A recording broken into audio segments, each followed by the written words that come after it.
మనం చూస్తూ కూర్చుంటే ముడ్డి కిందకేం డ్రాయర్ కూడా మాయం చేస్తారు.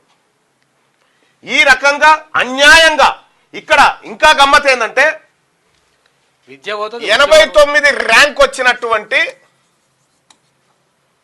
ముదిరాజుకు ఉద్యోగం రాదు, కానీ 338 ర్యాంక్ వచ్చినటువంటి రెడ్డి బిడ్డకు ఉద్యోగం వస్తుంది.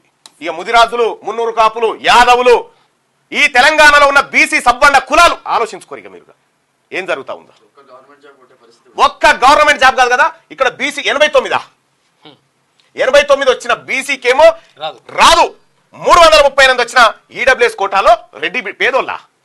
ఇందులో ఉన్నటువంటి అసలైన పేదలకు దక్కకుండా అసలైన పేదలకు దక్కకుండా నిట్ట నిలువున దోపిడీ జరుగుతా ఉంది. తెలంగాణ రాష్ట్రంలో దోపిడీ జరుగుతా ఉంది. ముఖ్యమంత్రి రేవంత్ రెడ్డి గారు మీ హయాంలో మీరు నిజంగా మీకు ఆ పార్షాలిటీ ఉంటే మా రెడ్డి వాళ్ళ కోసమే ఇది ఉండాలని మీరు అనుకుంటే చెప్పండి సార్, మేము కూడా అదే తెలుసుకుంటాం. కానీ ఇది తప్పు, సవరించాల్సిన బాధ్యత మీ మీద ఉంది. ఈ తొందరగా ఉద్యోగాలు భర్తీ చేసి వీళ్ళ కోసం ఈడబ్ల్యూఎస్ కోటా తొందరగా ఉద్యోగాలు భర్తీ చేసి 30 ఏళ్ల పాటు వాళ్ళని కూర్చోబెట్టాలని మీ ఆతృత మంచిదే.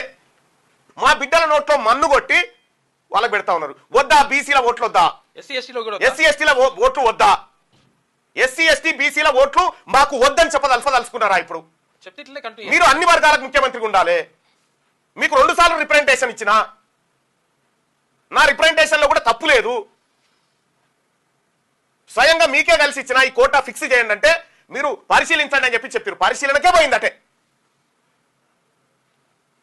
ఇది మోసం, ఇది దగా.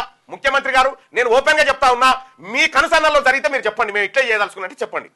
ఇది ఎట్లా జరుగుతుంది ఒకటే కాదు, ఇప్పుడు ఇక్కడ ఉద్యోగాలే కాదు, ఈ ఈడబ్ల్యూఎస్ కోటాకు సంబంధించి ఉద్యోగాలకు సంబంధించి ఒక్క డిఎస్సీనే కాదు, గ్రూప్ 1 తిరుమలగిరి కాడ గ్రూప్ 2 ఉద్యోగం కోల్పోయింది ఈడబ్ల్యూఎస్ కోటా వల్ల.